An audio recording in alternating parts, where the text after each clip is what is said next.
Hey, everybody. Welcome to Real Mob Stories with James Proctor. Hope everyone's doing well this weekend. And for my friends in the United States, I hope you had a great Independence Day. As we enter the dog days of summer, I wanted to share a few things with you. One, we're going to recap everything that's happened in the month of June. And then I wanted to follow up on some items discussed in the last couple of shows. And also got a mob story I'm excited to share with you today. Before we get started, please hit the like button if you enjoy the content. And please consider being a subscriber to the channel if you aren't already. We just passed 29,000 subscribers and we're on our march to 30,000. Thank you all for all of your support. Without further delay, on to our feature presentation. The first thing I want to do is shout out appreciation to a few shows that came out defending me against Sammy Gravano and the threats to come to my house and all that. Chris, who's known as FBS or Fat Bald Sicilian, defended me in a show earlier this week. I want to thank Chris for doing that. And for those that don't know, it was Chris and my former partner and friend Lee Cole that started their shows within a couple of weeks of each other, and pretty much were the first channels in what some people call this mob tube genre. Also, I want to thank Jeff Nadeau of the Sit Down. He also defended me and said kind words, and I wanted him to know that means a lot to me. I know that some people want to think that Jeff and I don't like each other, but that's not true and has never been the case. Jeff has a big channel. He does a good job, and he knows how to grow a social media brand. Besides these two shows, Jeff Canarsie of Mob Talk Radio, Angel Gotti, and my friend Lee Cole have been supportive of me and this channel. Next, I want to talk about Joey Merlino's passport. Last week, there was a discussion about how was Joey able to enter Italy and how could he actually go into another country. And so when I was looking at the rules for entry into Italy from the United States, I also ran across a story about Joey Merlino's passport. And it's actually pretty interesting. So I wanted to share that with you. If you remember back in 2016, 2017, Joey was indicted as part of this huge East Coast syndicate mafia, whatever. And, it was a bunch of nonsense. And I believe what ended up happening was that Joey actually pled out to like a charge of gambling or something. And so he ended up getting a couple of years in prison on that. And so what ended up happening is that when he got indicted, Joey was required to turn in his passport to the feds. Joey ends up getting through with his with his time and also whatever supervised release that he had. And so he was done with all the supervised release by 2021, but the government was still playing games with him about his passport. And so Joey was trying to retrieve it, for like 4 months and still wasn't getting anywhere. And happening is that Judge Sullivan, the one that actually sentenced Joey, found out about it, and he actually wasn't too happy. He held the State Department on contempt, or whoever it was in Washington that was not giving Joey back his passport. And so the hearing was set, and it was possible that someone from the State Department was going to go to jail because they wouldn't return Merlino's passport. That was illegal. Once they got the subpoena, the next day, Joey had his passport. And when you look at the entry requirements into Italy and most of the European Union countries, it's actually fairly straightforward. And so, Joey is on a, you don't need a visa if you're going in as a tourist, and that's what he's in. So he's in as a tourist, and you can stay for 90 days at one time, and I believe you can stay like 180 days. And so as long as you don't have a criminal indictment, and as long as you don't have like supervised release or something like that, then you can enter Italy without a problem. I have an interesting mob story to share with you next, and this is about Tony Cates Conigliaro. So I had, talked briefly about him and everything, but was able to find out some more information about the guy. And so he was more involved than I realized. For those that don't know, he was the Genovese wise guy that got killed crossing the street near his Brooklyn home last month.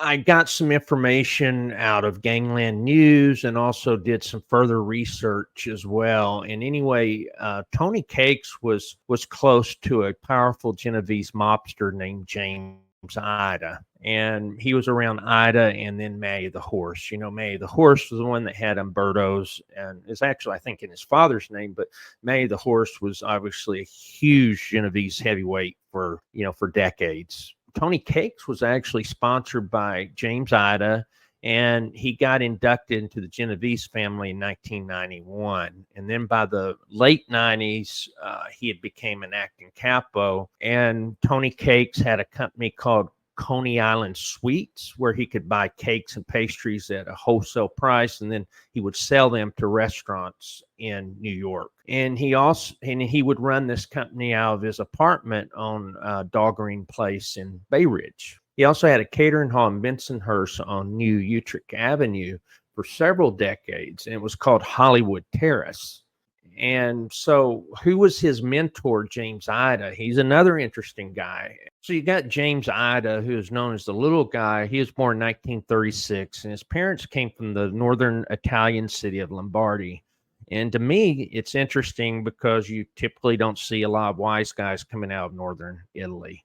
You'll see them in western Sicily normally, and then sometimes eastern Sicily and in southern Italy. But the further north you go in Italy, the less wise guys you typically see. But in this case, he was from his parents were from Lombardy, and so he lived in Little Italy and was in May the horse's crew. He was actually his driver and bodyguard. And James had a brother named Joseph who was in the crew as well. So Ida gets made into the Genovese family after the books are open in the late 70s. When May the horse gets convicted on racketeering charges in 1988, Ida's promoted to a capo regime and is now running May the horse's crew in Manhattan. And Ida was a moneymaker.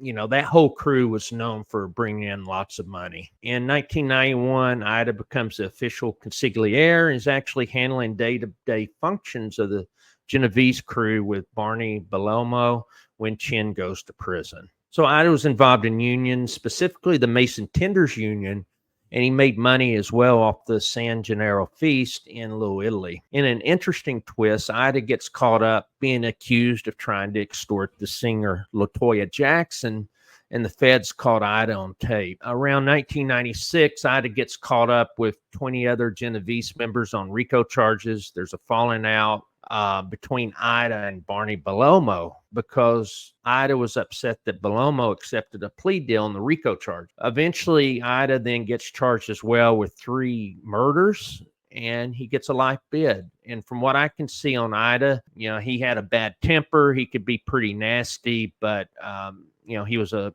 moneymaker. Back to Tony Cakes, he was actually involved in a rub out in 1988. He was allegedly behind the wheel of a getaway car for a hit team dispatched to take out a gangster named Anthony DiLorenzo. He was known as Hickey. He was a gangster who was deemed to have lost his mind and was sentenced to death by the mob. This is a sad story. DiLorenzo Hickey, he suffered from mental illness. He was 65 years old at the time. What they end up saying is it was a mercy killing, but Hickey was a soldier in the Genovese family, and he was murdered because the family feared that he had become an informant. Most of the story on his rub out we get from Al Diarco, the Lucchese acting boss that became a rat. And so, according to Diarco, he was with Hickey when they were in Raybrook together in 1985. Diarco said that Hickey was acting strange. He would be talking about drug deals and associating with a prisoner believed by Diarco to be a government informant. Diarco discussed the matter with another prisoner named Carlo Mastrototero. He was a member of the Springfield, Massachusetts branch of the Genovese family. Apparently, what they said is once they got out of prison, they would straighten it out on the street. This order to whack DiLorenzo came from Chin Gigante because the guy was talking family business out in public. What's sad is DiLorenzo had been a longtime member of the family. He was had the beginning stages of dementia or was suffering from mental illness. And like I said, he was 65 years old. So in the weeks before DiLorenzo was whacked, little Al had told fellow Lucchese wise guys that his old friend Hickey was becoming unhinged when he saw them talking to Lorenzo in a social club on Prince Street next to Ray's Pizza. That was Raffi Cuomo's social club, that was next door to Ray's Pizza. About a week before Hickey was killed, Lil Al saw DiLorenzo speaking to several mobsters at Jimmy Ida's club on Mulberry Street. That was called the Taza de Cafe. And then he learned a few minutes after Hickey and the others walked out of the door that, Hickey wasn't going to, hadn't much time left. So Ida was upset that wise guys were still hanging around and speaking to DiLorenzo. And Ida actually told Lil Al that he was upset, these guys still talking to a guy that was going to be whacked. So a few nights later, Lil Al saw Hickey for the last time, again on Prince Street. DiLorenzo stepped out of Ray's Pizza after a meeting with Cuomo and drug dealer Joe Beck di Palermo, and then drove off in a red sports car. After the DiLorenzo hit, according to court records, Joseph Ida lost his hat as he ran through a concrete bird bath and scaled a fence to get away, only to find that Tony Cakes had left. Tony Cakes was supposed to be the one to be the getaway car, but he had left. Joey just kept on trucking. He made 4 collect calls to his brother, James. They said the last one was 8 miles from the murder scene. So this guy was on the ground a long time trying to get home. And it was these 4 collect calls that actually got Jimmy Ida convicted. Ida ends up getting a life sentence for the DiLorenzo murder. But what's interesting is that Joseph Ida, and Tony Cakes never got charged in the killing. Eventually, Joey get in touch with gangster Philip Laporta, who was in on the planning but not the killing. Laporta picked up Joey, drove him home. During the ride, Joey, who was covered with blood, told Laporta that he had strangled and pistol whipped DiLorenzo and shot him once in the face. At the time, Joey Ida and Tony Cakes were charged with loan sharking. Duo received probation. 6 years later, the feds used the same evidence to hit them with federal loan sharking charges. And Ida got a 15-month sentence and Tony Cakes got a 13-month sentence. And then following his release from prison in 2008, Tony Cakes had no more trouble with the law. What we know is that Tony Cakes has 2 adult children and several grandchildren, but we don't have any more details about his relatives or even where Tony Cakes was laid to rest. But, I thought you would find this mob story interesting about Tony Cakes, a little more involved than what we first thought. Next, I just want to talk about, a few of the other shows. There's been some good content lately, on YouTube in this mob genre. And I have to say that, I don't know if any of you have seen it, but there's an interview DJ Vlad did on Dominic Shikali. I have to say this is the best interview I've seen from Vlad. I've always been critical of Vlad. I always said that he was a lazy interviewer, but in this case, he did a really good job, in my opinion. And Dominic was very interesting. There's a lot, even though Lee and I had interviewed Dominic and, I've known Dominic for, over a year now, a lot of the stories, I didn't know this level of detail. So Dominic revealed a lot on, like the murder down in Florida. I had no clue about. I didn't know, those details. And then, some of the, what Dominic went through in prison and then later dealing with Vinnie Gorgeous. And so, I knew of the events, but not this level of detail. And so I thought it was actually, the best interview that I've seen from from Vlad. When, the Joey Merlino interview that Vlad did, I didn't think was very good. It was, not interesting. And, I just didn't feel like it was, Vlad really prepared for it. And so next, the direction of the show, I want to also thank Michael Francis and Chris Colombo. Both of them have been very helpful. Both of them are helping me. I don't know if you guys know, but I have, besides the YouTube stuff, I have my own business where I do project management for hospitals. It's normally in the IT field. I had a client a few months back and, they went bankrupt. So I didn't get paid. So, they're trying to help me find another project. Obviously, I spent a lot of time online and, talking to people, but, both Chris and Michael are trying to help me with, a new project. But then also Michael has set up, like three contacts for me for interviews. And so, they're not informants, nothing like that, but they're people that, Michael's interviewed and they've done really well on his show. So, I'm really appreciative of what Michael has done. Like I said, he's always kept his word with me and, has been a true gentleman. And the same thing with Chris Colombo. And so we're going to see some new interviews coming up soon. Just wanted to let you know that. And, at the same time, I want to try to help out other shows as well. If you remember, about a month ago, I interviewed Nick Romano, and it was his first interview. And, for me, I was fascinated by Nick's story because of his involvement around the new Springville boys. And, for me, the mob farm teams are a critical element of Cosa Nostra. And, all of these kids end up being groomed to go into that life. So, the good news for Nick is since the interview, he's already made up to 1,000 subs within a couple of weeks. And I'll tell you this, we don't agree on everything.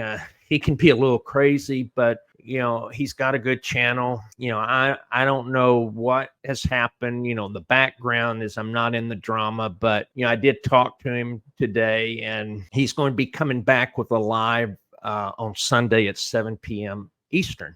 And I know he's working on some interviews and all of that. And then at the same time, also Shooting the Dice. That's another new channel, and they're doing a lot of good content. And we did an analysis of the interview that he did with Bobby Luisi. I'm going to reach back out to Shooting with the Dice because I wouldn't mind him coming on as a guest and vice versa. And we'd spoke previously, and then just with everything else going on, I never reached back out. So yeah, I mean, there's a lot of new channels out there. Please try and visit and give them support.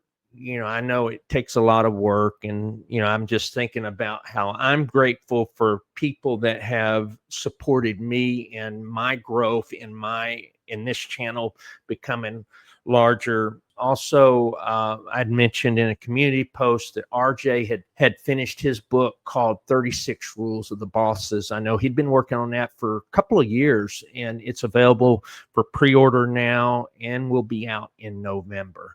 So I encourage everyone to check it out, as I know it'll be a great book. Regarding the lives, I know we took a poll, something like 85% of the people were saying we should do one live a week. But, I just want the lives to supplement the rest of the overall content. And, what I wanted to do is help bring, our community together and, be fun. And so, we'll do it once a week. But what I would like is comments from you guys. What day do you think would make sense? I'm involved in Lee Cole's live on Wrestling with the Devil on Wednesday and Saturday. So probably wouldn't want to do it on those days, but I was thinking maybe, I don't know, Monday, maybe Monday evening, something like that. But, I'm all open to, whatever you guys think. But, I'd love to, be able to do this weekly, have at the same time, same day each week. So just let me know what you think. And with that said, I hope you enjoyed the show today. Please hit the like button and subscribe to Real Mob Stories with James Proctor if you haven't. And also, I'd love to see your comments below. Until next time, take care, stay safe, and God bless you always.